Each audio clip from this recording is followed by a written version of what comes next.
भाई जो गुरु वचन पे डट गए, कट गए फंड 84 के। अब इसके प्रमाण कहाँ कहाँ हैं, ये भी गुरुदेव भगवान ने स्पष्ट तौर पर लिखे हैं।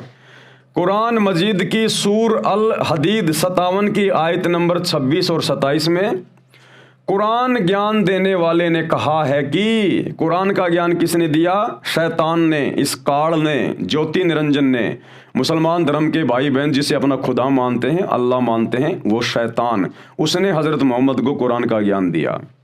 तो ध्यान से पढ़िए, कुरान मजीद की सूर अल हदीद 57 की आयत नंबर 26 और 27 में कुरान का ज्ञान देने वाले ने कहा है कि रहबानियत यानी सन्यास की प्रथा उन्होंने कुछ एक साधकों ने खुद आविष्कृत की, हमने उनके लिए अनिवार्य नहीं किया, मगर अल्लाह की खुशी यानी परमात्मा से मिलने की तलब में उन्होंने खुद ही ये नई चीज़ निकाली। ये उन मुसलमान फ़कीरों के लिए कहा है जिनको कादिर अल्लाह अपना नबी आप बनकर आता है और नेक आत्माओं को मिलता है। देखो भाई और बहनों, कितना बढ़िया पॉइंट है आप और हम भगत भाई बहनों के विश्वास के लिए। क्या कह रहे हैं गुरुदेव कि वो कादिर अल्लाह, वो समर्थ अल्लाह, अल्लाह कबीर अपना नबी खुद ही बन के आता है।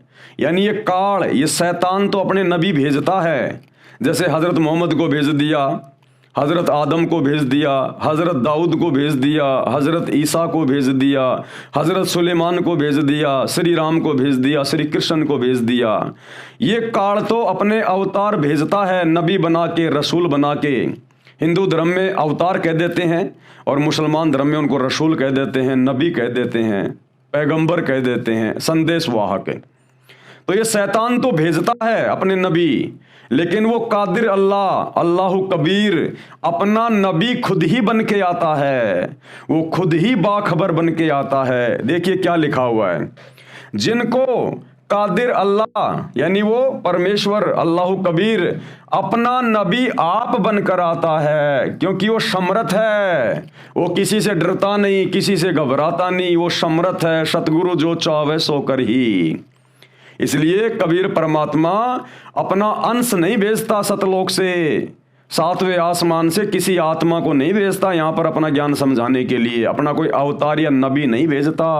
वो कादिर अल्लाह, समर्थ अल्लाह अपना नबी आप ही बन के आता है। तो वर्तमान में सतगुरु रामपाल जी परमेश्वर ये स्वयं कादिर अल्लाह हैं, ये कोई अवतार नहीं है, कोई नबी नहीं है, लेकिन वे स्वयं अपने आप को छुपाते हुए कहेंगे कि मैं नबी हूं, मैं संदेशवाहक हूं। लेकिन उनके ज्ञान आधार से अब हम उनके बच्चों ने इस बात को समझ जाना चाहिए, जैसा गुरुदेव भगवान संकेत कर रहे हैं, लिख रहे हैं कि वो कादिर अल्लाह, अल्लाह कबीर अपना नबी खुद ही बन के आता है। जिनको कादिर अल्लाह अपना नबी आप बनकर आता है और नेक आत्माओं को मिलता है, उनको अल्लाह की इबादत का सही तथा संपूर्ण ज्ञान देता है। जैसे आज आप और हमें उन्होंने अपनी इबादत का सच्चा ज्ञान दे दिया। हिंदू धर्म के भाई बहनों को गीता और वेद पढ़ा पढ़ा के सच्ची इबादत का सही ज्ञान दे दिया। मुसलमान धर्म के भाई बहनों को, ईसाइयों को, सिखों को उन्हीं के धर्म ग्रंथ खोल खोल के सच्ची इबादत का सच्चा ज्ञान दे रहे हैं और लाखों श्रद्धालु उनकी शरण में आके अपनी आत्मा का कल्याण भी करवा रहे हैं। फिर वे उस साधना को करने लगते हैं, अपने धर्म में प्रचलित इबादत त्याग देते हैं, उनका विरोध उन्हीं के धर्म के व्यक्ति करने लगते हैं जिस कारण से वे संन्यास ले लिया करते थे। काल ब्रह्म ज्योति निरंजन यानी शैतान प्रत्येक धर्म के व्यक्तियों को भ्रमित करके उनके अपने धर्म ग्रंथों के विपरीत इबादत बताता है। अब चारों वेदों में और गीता जी में केवल एक मंत्र है साधना का, ओम। इस शैतान की साधना का एक ओम मंत्र है। और पूर्ण अल्लाह, अल्लाह कबीर की इबादत के 3 मंत्र हैं जो गीता अध्याय 17 श्लोक नंबर 23 में लिखे हुए हैं। ओम तत् सत्य इति निर्देशे ब्रह्मणे त्रिविध समर्थ। यानी उस पूर्ण परमात्मा अल्लाह कबीर की सच्ची इबादत के 3 मंत्र हैं जो 3 प्रकार से जपे जाते हैं। लेकिन ये शैतान किसी को भी इन मंत्रों की यथार्थ जानकारी नहीं होने देता। और ये अपनी घटिया साधना पे लगा के रखता है, सच्ची इबादत नहीं करने देता ये किसी को। इसीलिए पूरा हिंदू समाज उस ओम नाम की साधना भी ना करके, जो कि शैतान की साधना है, उस ओम नाम का जाप भी ना करके राधे राधे श्याम मिला दे, हरे रामा हरे कृष्णा रामा रामा हरे हरे, दुनिया भर के इन मनमाने मंत्रों का जाप करके अपने जीवन का सत्यानाश कर रहे हैं। इसी प्रकार मुसलमान धर्म में सूर अस-सूरा 42 आयत नंबर 1 और 2 में वो 3 मंत्र लिखे हुए हैं सच्चे खुदा की सच्ची इबादत के, ऐन सीन काफ, लेकिन ये कोड वर्ड में है, संकेत में है। स्वयं अल्लाह के अलावा इनको और कोई नहीं समझा सकता। तो मुसलमान धर्म के भाई बहन इन धर्म ग्रंथों में लिखी सच्चाई को ना समझकर और उल्टी इबादत पे लगे हुए हैं। मज़ारों पे जा जाके सिजदा कर रहे हैं, कहीं कोई चद्दर चढ़ा रहे हैं, कहीं हज के लिए जा रहे हैं, दुनिया भर के पाखंड और आडंबर में फंसे हुए हैं। इसलिए ये शैतान किसी भी धर्म के व्यक्तियों को सच्ची इबादत से परिचित नहीं होने देता।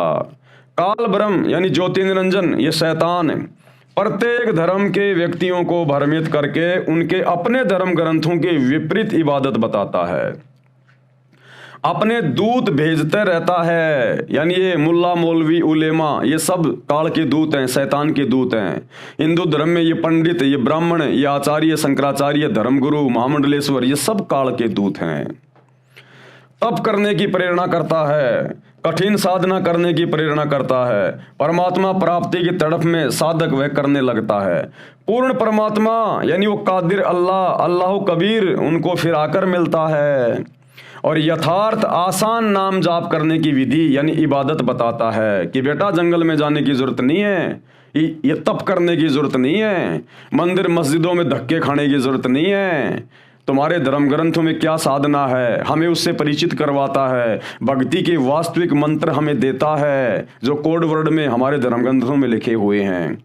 उसके बाद वो साधक उनको अपना गुरु धारण करके जब वो अल्लाह कबीर बाखबर धरती पर संत रूप में आता है तो उनके द्वारा बताए गई साधना फिर साधक करता है तो हर प्रकार से वो सुखी हो जाता है। जो गुरु बचन पे डट के कट गए फंद 84 के, कट गए फंद 84 के, कट गए फंद 84 के।